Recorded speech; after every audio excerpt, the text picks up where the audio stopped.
प्रदेश सरकार द्वारा गन्ना मूल्य घोषित न करने पर किसानों में रोष बढ़ता जा रहा है और इसी के चलते मुजफ्फरनगर में रालौद द्वारा गन्ना भुगतान और गन्ना मूल्य घोषित न होने पर अनोखा प्रदर्शन किया। सोमवार को रालौद नेताओं ने गांव-गांव घूमकर किसानों से एक मांग पत्र लिखवाया और सभी मांग पत्रों को इकट्ठा करके डाक के माध्यम से सीएम योगी को भेजा। रालौद जिला अध्यक्ष संदीप मलिक ने बताया कि गन्ने का भुगतान न करने और गन्ना मूल्य घोषित न करने के संबंध में आज रालौद द्वारा गूंगी बहरी सरकार तक अपनी आवाज पहुंचाने का काम किया गया है। आज गांव-गांव जाकर किसानों से मांग पत्र भरवा कर सीएम को भेजे गए हैं। राष्ट्रीय लोकदल के राष्ट्रीय अध्यक्ष चौधरी जयंत सिंह जी के आह्वान पर पूरे प्रदेश के अंदर किसान संदेश अभियान के नाम से जो अभियान चला गया है उसमें हमारे पार्टी के सभी लोग, हमारे एमएलए, हमारी पार्टी के जितने भी पदाधिकारी हैं गांव-गांव में जाकर इस संदेश को लेकर किसानों के बीच में जा रहे हैं और किसानों ने अपना एक मुख्यमंत्री के नाम एक मांग पत्र भेजा है और उस मांग पत्र को हम सब लोगों ने पूरे क्षेत्र से इकट्ठा कर आज पोस्ट ऑफिस के माध्यम से मुख्यमंत्री जी के यहाँ भेजने का काम हम लोगों ने किया। उसकी क्वांटिटी जो है वो 2500 के आसपास यहाँ जनपद में थी। मुजफ्फरनगर का पोस्ट ऑफिस जो 2500 थे। खतौली में अलग एक कार्यक्रम हुआ, उसको जगदीश आर्य जी आदि लोग देख रहे थे, हमारे पार्टी के सभी पदाधिकारी वहाँ। मीरापुर में एक कार्यक्रम हुआ, मोरना में एक कार्यक्रम था, उरकाजी में एक कार्यक्रम हुआ, अनिल विधायक जी उसको कर रहे थे। बुढ़ाना में एक कार्यक्रम था, राजपाल बालियान जी जो वहाँ से हमारे विधानमंडल दल के नेता हैं, विधायक है बुढ़ाना से त्रशपाल मलिक जी, सब लोग मिलकर बुढ़ाना में भी कार्यक्रम, पूरे जनपद में जितने भी पॉइंट थे, जितने भी डाकघर थे, हम सब लोगों ने पार्टी के सभी पदाधिकारियों ने पूरे जनपद से जितने भी किसानों के पत्र मुख्यमंत्री के नाम प्रेषित थे उनको डाकघर के माध्यम से पोस्ट किया है। और किसान बेहद त्रस्त है। किसान के गन्ने का रेट, किसान अपनी फसल का जो दाम किसान को पता होना चाहिए वो किसान को जानकारी नहीं है।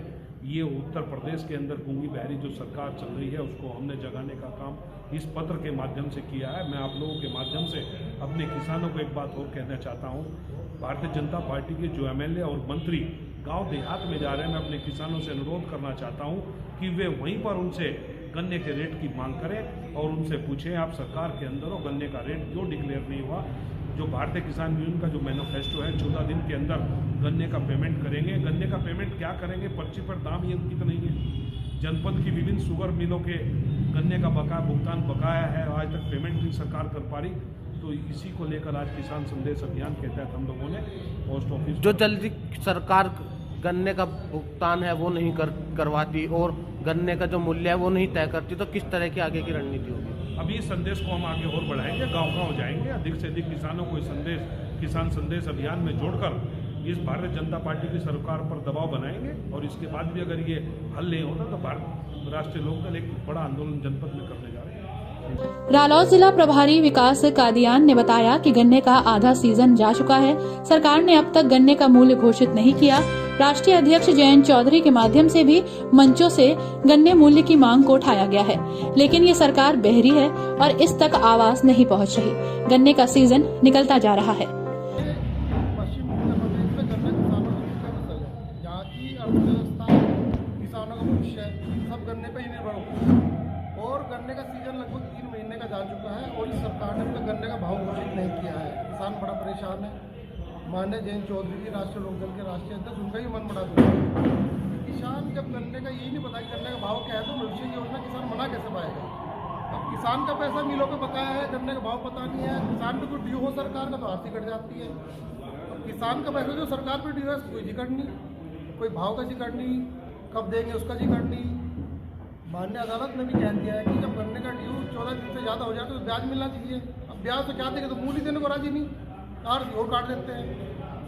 तो हमने मांग पत्र पढ़ाए किसानों से कि किसानों ने मुझसे मांग करी है कि गन्ने का भाव जल्द से जल्द घोषित करें और हमारे गन्ने का लाभकारी मूल्य अगर पहले घोषित करें फिर देखते हैं कि सरकार कितना घोषित कर। अगर मांग नहीं पूरी होती, अगर मांग पूरी नहीं होती, फिर मांग पूरी नहीं होती तो फिर आंदोलन को और रूप दिया जाएगा और किसानों के बीच में जाएंगे, कहेंगे किसानों को सरकार आपकी बात सुन नहीं रही है। सरकार अब खतौली का चुनाव हुआ था, सरकारी कुछ झूठे बातें सामने आ गए हैं तो सरकार ने किसानों ने खतौली के विधायक को चलता कर दिया, तो उत्तर प्रदेश में चलता करते हैं अगर मांग नहीं मानी गई तो।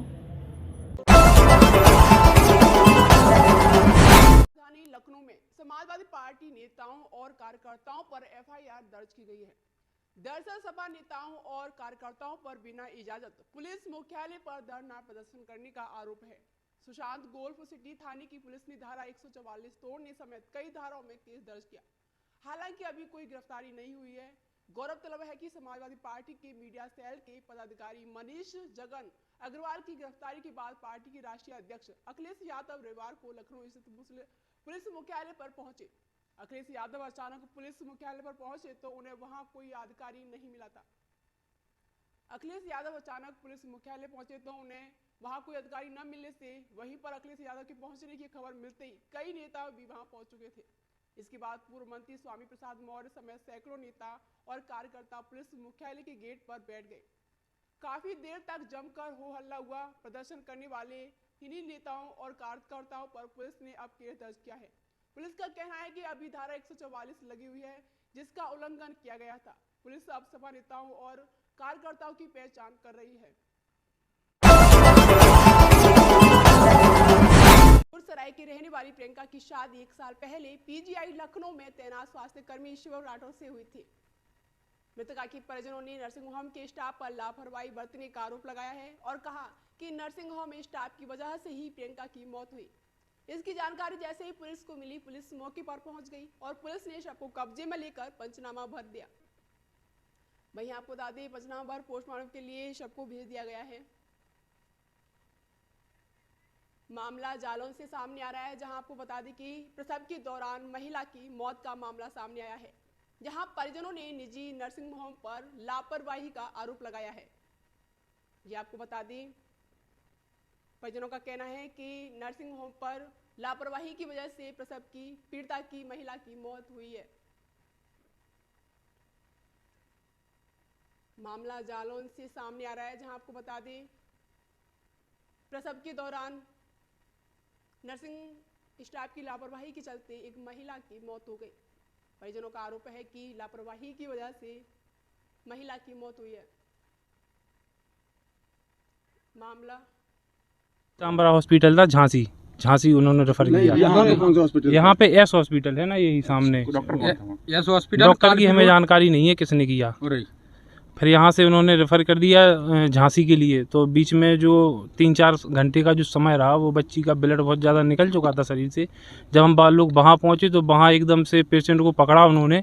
इतने तरीके से हम लोगों को डरा दिया कि सीधा ऑक्सीजन और उसमें वेंटिलेटर में रख दिया बच्ची को। और जब हम लोग उस हॉस्पिटल में गए, यहाँ से उन्होंने एक कंपाउंडर और एक कोई नर्स वगैरह भी भेजी रखी थी, साथ में एम्बुलेंस भेजी और साथ में 2 लोगों को भी भेजा कि आपको इस माँ पीताम्बरा में लेके जाना है इसको केस को। तो वहाँ हम लोग लेके गए तो सारे दिन हम लोग ब्लड चढ़वाते रहे। चांबरा हॉस्पिटल था, झांसी उन्होंने रेफर किया। यहाँ पे एस हॉस्पिटल है ना, यही सामने एस हॉस्पिटल। डॉक्टर की हमें जानकारी नहीं है किसने किया।